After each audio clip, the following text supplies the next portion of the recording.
Jacob Frost just knocked off national champion Andrew Alirez. Tight match, close match there at the end. What was the keys for you to get that takedown?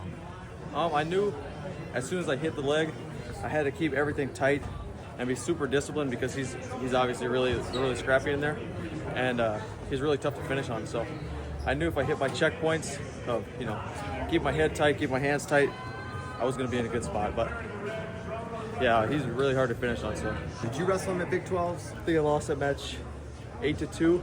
So he got the riding time, and he got 2 takedowns. So there was just small adjustments I had to kind of figure out. Being ready right off the whistle, and being disciplined enough to not get reattacked. A lot of people would take an 8-2 loss 10 days later, and they'd be thinking, "Dang man, this guy kind of beat me bad." How were you able to maintain your confidence? I try not to really think about it as winning and losing too much. I know a lot of people say that, but I really just try to focus on okay, how did I wrestle that match? How much energy did I bring to that match? Was I disciplined? Was I kind of getting lazy? It's really hard to kind of learn from things if you're too focused on winning and losing. Yeah. So as long as you have that growth mindset and the mindset, okay, I made a couple mistakes here, or I was lazy here.